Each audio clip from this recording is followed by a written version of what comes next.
Good evening and welcome into Sports Talk on a Budget. It is September 16th, year of our Lord 2025. Before I dive into the show today, got a lot to talk about. Obviously, we're in the thick of things for both the NFL and college football.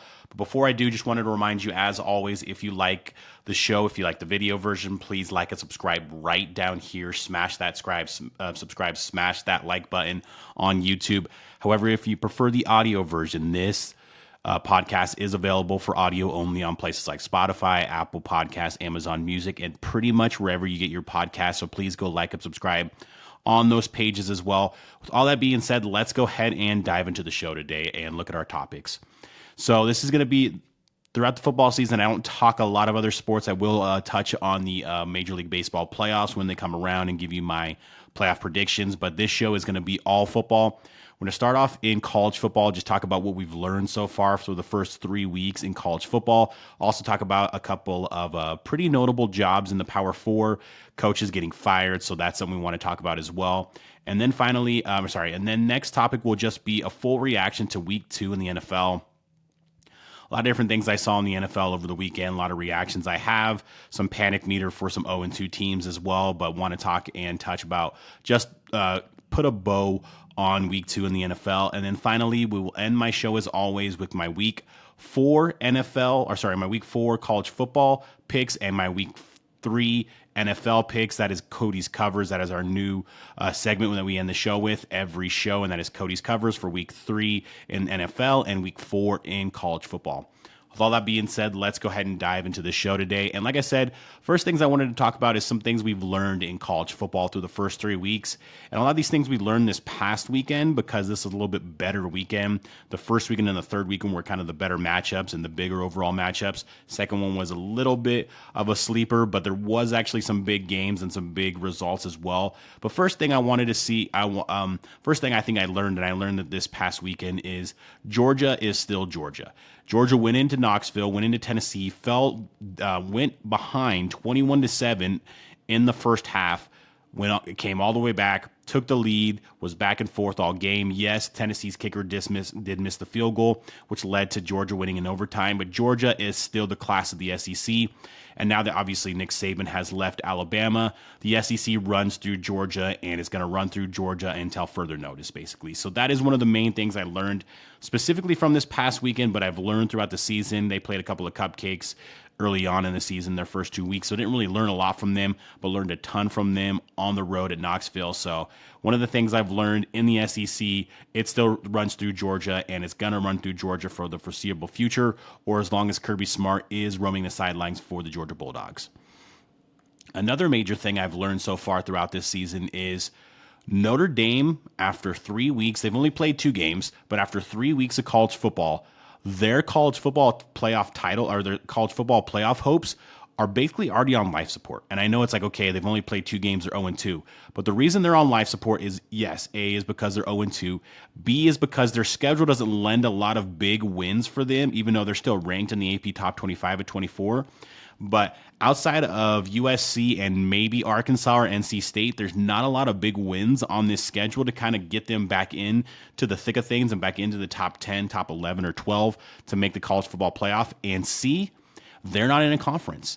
So there's teams that have not had a great start. They're 1-1, 2-1, even 1-2, where it's like, hey, we could still win our conference, even if those expectations are ridiculous, but they could still technically win their conference and get an automatic bid to the college football playoff, at least the Power 4 conference teams. That is not the case, of course, for Notre Dame. So Notre Dame is not guaranteed a playoff spot because of their conference. And now that they're 0-2, it is going to be an uphill battle for them because of the schedule and because of the non-conference for them to get back into playoff contention. So their college football playoff hopes are on life support, and this was a team that played for the college football playoff national title last year, so it would be a very disappointing year if Notre Dame is left out of the college football playoff. And you can make the case that if they are left out of the college football playoff, it's because of the first 2 games in the season, losing on the road to Miami, losing at home to Texas A&M. Now, I think both those teams are going to be good teams, but still not good results, obviously, from Notre Dame. And like I said, their college football playoff hopes are totally on life support right now. And then what I've learned, and we're going to move to the ACC, is that the ACC might be deeper than we thought. I thought it was going to be Clemson and kind of everybody else. Well, it's not Clemson right now, but it's Georgia Tech, it's Miami, and it's Florida State. And there's some other teams that might be able to contend. NC State looked good last week as well. Louisville, if they can get Miller Moss playing a little more consistent, they can look good as well. So the ACC is a little more deeper and a little more competitive than I thought it would be. I think there is 3 teams at the top, and maybe Clemson does get back into this area. SMU is another team that could get up there as well. But Georgia Tech, Miami, and Florida State, they've all had huge wins. Of course, Miami beat Notre Dame in the opening weekend, and then they beat kind of everybody's darling last weekend, USF 49-12, and kind of ended that little run that USF was having there. Georgia Tech just beat Clemson, huge win at home, and then Florida State opened the season with their home win against Alabama.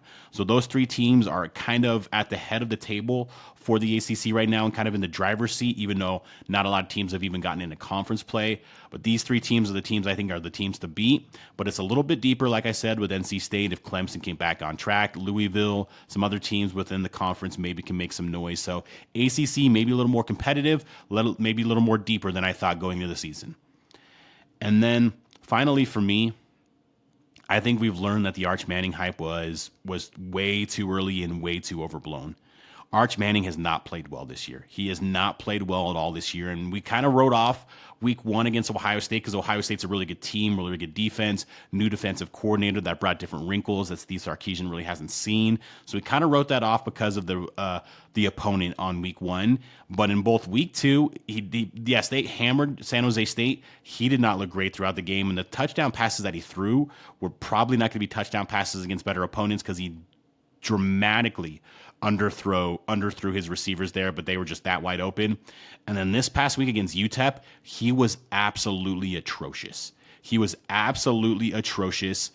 And that's something to kind of watch throughout the season. His accuracy has been awful. His decision-making's been awful. He's kind of been hesitant and tight throughout games. So the Arch Manning hype, I didn't really buy into the hype. I thought he'd be good. I didn't think he'd be great. But when you pair him with Steve Sarkisian, who's had success with young quarterbacks, you thought maybe that's something that they could really turn into something great there. So far, I haven't seen that. Now, we're not going to punt on the season, obviously, with Arch Manning and Texas, but still a lot of work to do there for Texas and Arch Manning, and I did not like what I've seen from Arch Manning so far, so let's pump the brakes. The Heisman talk needs to stop. The first-round NFL draft pick talk needs to stop, and let's pump the brakes on him being an above-average college quarterback as of right now as well. And then finally, we learned that, you know what? I know it's early September, but you could still get fired. You could still get fired if you're not playing up to snuff and you're not coaching up to snuff. And that is the reality for 2 major college programs. UCLA fired their head coach, Deshaun Foster, on Sunday, and Virginia Tech fired their head coach, Brent Pry, on Sunday as well. So those are 2 major jobs. But the question I would ask is either one of those jobs really a good job in 2025 college football? We'll start with UCLA because I'm more familiar with UCLA, being from Southern California, of course, being a USC fan. So we'll start with UCLA. UCLA, their athletics program as a whole is not worried about football really. They're a basketball school. They're good at football. They're good at baseball. They're good at softball. They're good at some of the other Olympic sports as well. Football is not a focus there. You could see it by their attendance over the last decade. Most people don't go to the Rose Bowl, and the fact that I understand the Rose Bowl is an iconic place to play, but the fact that it's about an hour from their campus and they've never really invested into a campus stadium or a stadium close to campus tells you a lot. This is not a team that is focused on football. This is not a program that's focused on football. They're focused on other sports. And right now, their NIL situation is not great. So they have an uphill battle, real uphill battle. And they're going to have to try to get the best coach, obviously, they can in the building there. So it's going to be difficult for the UCLA Bruins to turn this around. Now they're in the Big Ten. They're behind probably at least 10 to 12 teams in the Big Ten as far as program goes there. So a big uphill battle there for UCLA. I think there's going to be some dark days for a while now in Westwood for UCLA. With Virginia Tech, that's a little bit different. Virginia Tech, football is key there. Frank Beamer made football key and made football king for Virginia Tech and that athletics program. So they have the buy-in. You've seen their stadium. They sell it out. They got the Enter Sandman going. They have the buy-in there for football. They just haven't hired the right coach since Frank Beamer decided to retire basically over a decade ago. So that is the difference between these two jobs. I still think Virginia Tech can be a good job. The question mark for me is, after all these conference realignment dominoes fall, where does Virginia Tech find themselves? If Clemson, Florida State, and Miami, and North Carolina, and Duke, if they're able to kind of weasel their way out of the ACC, what is left of the ACC? Is Virginia Tech still there? And where do they go from there? I still think Virginia Tech can be a player in the ACC, maybe not a national title player until further notice at this point, but I still think they can be a player in the ACC, and I still think this is a program and a school that cares a ton about football and is looking to get better at football and get the right hire in there. So if I had to rank these two jobs, I would definitely rank the Virginia Tech job over UCLA. As of right now, neither one of them are premier jobs, but I still think Virginia Tech, you can get that job and you can win there and you can make a change and make noise in the ACC and maybe even on a national landscape with the Virginia Tech Hokies. So that's just some of the things we've learned so far in college football. I'll get into more things as the season goes on. We'll do this kind of every 3 weeks, what we've learned so far in college football. And things, of course, are always subject to change when it comes to college football. Finally, let's go ahead and react to week 2 in the NFL. A lot of things happen in week 2. First thing I want to react to is the question is it time to panic in Kansas City after an 0-2 start? Kansas City, of course, lost their opening game on the road in Brazil to the Chargers, and then they come back home, Super Bowl rematch. They lose again to the Eagles at home.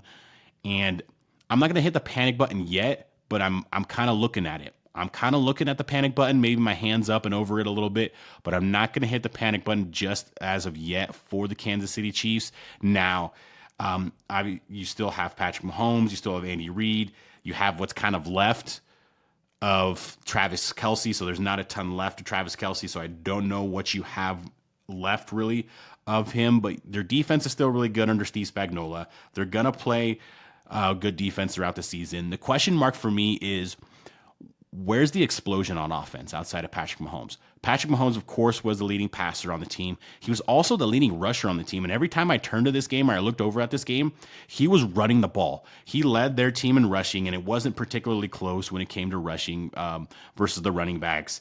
And he was the biggest threat for this team running the ball. So that was a huge question mark as well. You have Isaiah Pacheco, you have Kareem Hunt. Neither one of those guys I would call elite running backs, but they're more than serviceable running backs, and this team isn't really able to get a run game going. And you still have Rashee Rice on suspension for another 4 games, and then you have the Xavier Worthy injury. So now you're playing with the guys like Tyquan Thornton, Juju Smith-Schuster, and just a bunch Marquise Brown, just a bunch of random guys at wide receiver.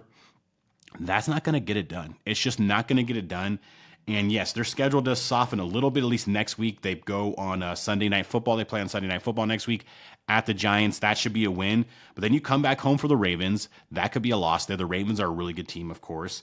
You go on the road for the Jaguars. That could be a win. That should be a win as well. But then you come back home for the Lions. And that's not an easy win either, because the Lions are a really good team as well. You play the Bills a little bit later. You play the Commanders a little bit later.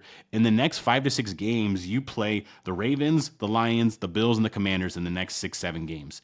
That's really difficult. So if they're not able to get off the mat and win some of those games, then we can start talking about hitting the panic button. But as of right now, we'll go ahead and pump the brakes just a little bit. But my eyes are on that panic button, and if things get a little weird, especially if they go to 0-3 losing to the Giants, then we will be firmly hitting the panic button if that happens. Next kind of reaction to the last weekend is going to be a team we just kind of touched on a little bit, and that's the Detroit Lions. The Detroit Lions absolutely bounced back this weekend. They put it to the Bears. I think they beat them 52-20 or something like that. So they hammered the Bears. They looked awesome on offense. Everything that they were able to do under Ben Johnson on that offense, they were able to do this past weekend. Amon-Ra St. Brown had 3 touchdowns. Gibbs and Montgomery were doing their thing. The offensive line was protecting Jared Goff. And when Jared Goff is protected, he can slice and dice up almost any defense in the league. And he did that to this Bears defense. So the Lions bounced back in a big way, and I think they're going to be just okay. They may not be as good as the Packers in that division, but they're certainly better than the Bears.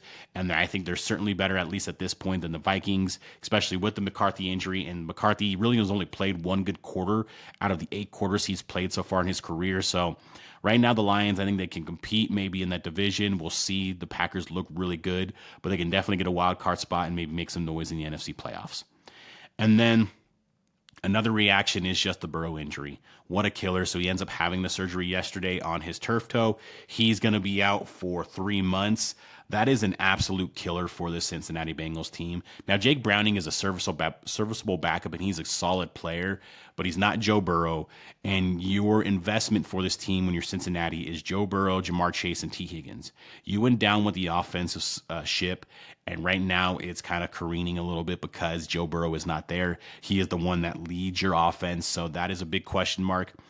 My heart goes out to Joe Burrow. He's one of my favorite players in the entire league, but this is what happens when you don't invest in your offensive line as the Cincinnati Bengals. You get your franchise quarterback hurt, and this has happened time and time again to Joe Burrow and the Cincinnati Bengals. And then final reaction I had to this past weekend is the Indianapolis Colts. The Indianapolis Colts have not punted in their first 2 games. It's like a thing that hasn't been done since like 09 or 10. It hasn't been done in a very long time.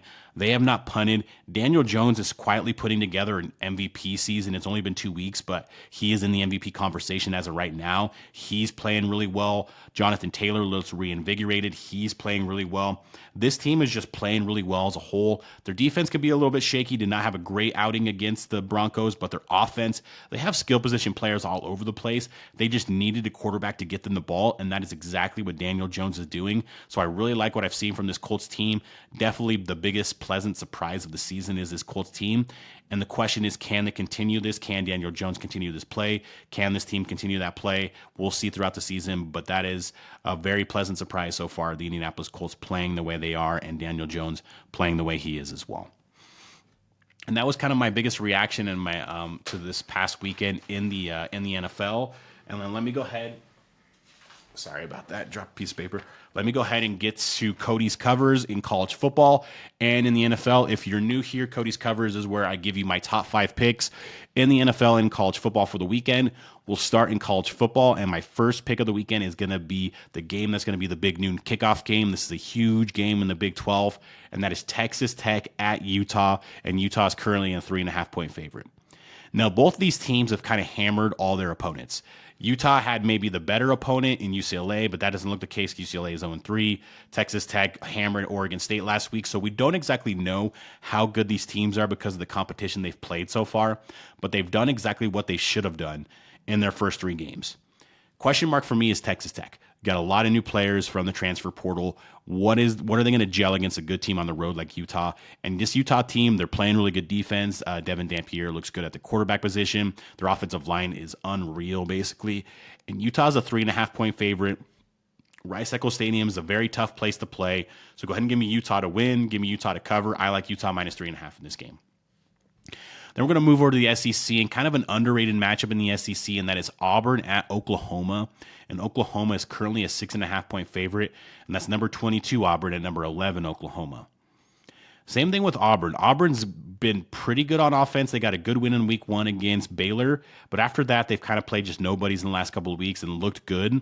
Jackson Arnold still hasn't really completed many passes over 10 yards. It's mostly kind of dink and dunks down the field. So jury's still out on him as well. And it's his return to Oklahoma, so is there any kind of storyline there you can look at? Potentially. Looking at Oklahoma, you got the huge win 2 weeks ago against Michigan at home. Then you go on the road for some weird reason to Temple, and you absolutely hammer Temple. John Mateer is playing really well. That offense is playing really well. That defense is playing really well. I think it's just a little too early to buy into Auburn stock. I am already buying into Oklahoma stock, so I think Oklahoma wins. I think Oklahoma covers. Give me Oklahoma minus 6.5 in this game. And then in a sneaky good game, this is Tulane at number 13 Ole Miss. And Ole Miss is still having issues with their quarterback situation, so 12.5 points for Ole Miss is the spread there. 12.5 is what Ole Miss is favored by. I think that's too many points. I think this Tulane team is poised to be the Group of 5 representative in the playoff this year. They may be the best Group of 5 team in the entire country. So I like Tulane to cover. I don't think they win the game. I think Ole Miss finds a way to win. Just too many better athletes for Ole Miss versus Tulane. But give me Tulane to cover. So Tulane plus 12.5 is the play there for me. And then another good game in the Big Ten that no one's really talking about, at least not that much, and that is number 21 Michigan at Nebraska. and Michigan is currently a 1.5-point favorite in this game. Now, this is the same scenario we talked about last week with A&M playing Notre Dame. A&M has played in a lot of these big games and has never really won these big games. That is the same case with Nebraska. Can Nebraska get this win? Now, I'm not super high on Michigan, but they're still one of those teams in your conference that you have to beat if you want to win the conference. Can Nebraska get this victory? I don't think they do. I think Michigan goes into Nebraska. I was not impressed with Nebraska. The only real team they've played so far this year was Cincinnati in week 1, and Cincinnati's just pretty much an average Big 12 team, and they did not look good. Cincinnati had the ball to win the game, and their quarterback threw an unbelievable pick to end that game there. So I'm not really impressed so far. They've played 2 tomato cans after that. Don't really take too much stock off their next 2 games. Michigan, I like what I've seen from Bryce Underwood in some of these games, even though they really haven't played anybody outside of Oklahoma, and he didn't look great that game. But I think Michigan plays better defense. I think Bryce Underwood makes a couple of plays. Give me Michigan -1.5 in this game. Finally, we'll stay in the Big Ten, and the biggest game in the Big Ten is going to be Illinois, number 9, Illinois at number 19, Indiana. And Indiana is currently a 4.5-point favorite this game. Indiana has played absolutely no one. They've basically played the Children of the Corn, Panera Bread State, whatever you want to call them. They've played nobody so far this year. Illinois went on the road to Duke. That looked like a good win then, but then Duke lost again this past weekend. So maybe that wasn't a good win, but at least it's a team with a pulse, basically. So Illinois getting 4.5. I think Illinois is the better team. I like Luke Altmaier over Fernando Mendoza as of right now, at least. Maybe later in the season, my opinion will change. And I like this roster more for Illinois versus Indiana. Indiana's still not a tough place to play, in my opinion, so I think Illinois goes in there. I think they'll win the game outright, so they'll definitely cover. So give me Illinois +4.5 in this game. Finally, let's move over to the Kody's Covers version of the NFL picks, week 3 NFL picks. We're going to start with one of the bigger games of the weekend, of course, and that is the Rams at the Eagles, and the Eagles are currently a 3.5-point favorite. Now, the Rams have kind of sputtered in both their games. They played 2 AFC South opponents. They beat the Texans and kind of sputtered around that game. They beat the Titans last week in Tennessee and sputtered around a lot and kind of were down a part of that game too. So I don't love what I'm seeing from the Rams right now, and the Eagles just find ways to get victories, find ways to win. I think the Eagles win. I think they cover at home, so give me the Eagles -3.5 in this game. And then we got the Broncos at the Chargers, and the Chargers are currently a 2.5-point favorite in this game. Chargers got another good win last night, looked pretty good on the road in Vegas against the Raiders. Broncos, their defense looked a little shaky last week against the Colts, and that's kind of the strength of their team. Bo Nix had a better game, but still wasn't great. He was good in the first half, but not great in the second half. I think the Chargers are the best team in the division right now, and so I think the Chargers win. I think the Chargers cover. Give me the Chargers -2.5 in this game. Then we'll get to my team. So it's the Steelers at the Patriots, and the Steelers are currently a 1.5-point favorite in this game. The Steelers are usually hang their hats on defense, steel curtain defense. That's how you know the Steelers. Their defense has been awful this year. They've given up over 65 points so far this season, and we're talking to Justin Fields and then to Sam Darnold and the Seahawks last week. So it's not like they're giving it up to Patrick Mahomes and Josh Allen, even though I like Sam Darnold a lot. But still, they're not doing well on defense. And Aaron Rodgers had a great first week, but it was kind of that spot where he wanted to get revenge against the Jets. He was awful last week against the Seahawks for most of the game. So I think the Patriots have got a good win on the road at the Dolphins. It's always a tough place to play for them. Even when Brady was there, they would lose on the road to Miami. So I think the Patriots win, and they definitely cover. So I think moneyline Patriots would be nice, but Patriots +1.5 is the play for me there. And then we'll go to an AFC South matchup, and we have the Texans at the Jaguars, and the Jaguars are currently a 1.5-point favorite in this game. This is always kind of a tough game for the Texans, but you're 0-2. You cannot fall to 0-3. That would be a disaster if you're the Texans. Jaguars gave a game away. They had that game at hand against the Cincinnati Bengals. They gave a game away. Lawrence had an atrocious pick in the fourth quarter. That was not good there. I think the Texans don't fall to 0-3. I think they go in to Jacksonville and they get the victory and they cover. So give me, it's actually the Jaguars are ones that favor. So Texans +1.5 in this game for me. Then finally, we have the Cardinals at the 49ers, and the Cardinals are a 1.5-point favorite in this game. Listen, Mac Jones looked good. I know it was the Saints, but maybe the Saints are a little bit better than we thought they were. Mac Jones looked fine last week. Pearsall looks like he's a stud. McCaffrey's still healthy, of course. Trent Williams is back. That defense is getting after it with Nick Bosa and Fred Warner. And this Cardinals team, they had the game at hand against the Panthers, and they let them back in. Their 2 wins are against the Panthers and the Saints, maybe two of the worst teams in the league, although I think the Saints may be a little bit better than we thought. But either way, not two impressive wins, and I don't like the way they ended the game last week against the Panthers.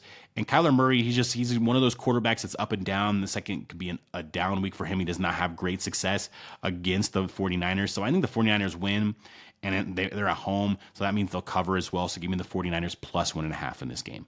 So that has been my show for today. Just to remind you, as always, if you prefer the video version, please go ahead and like and subscribe right down here. Smash that like, smash that subscribe. Maybe leave a comment with some of your picks of the week. I'd love to see that as well. However, if you prefer the audio version, please go like and subscribe on places like Spotify, Apple Podcasts, Amazon Music, or pretty much wherever you get your podcast. Thank you again for watching and listening, and have a great day.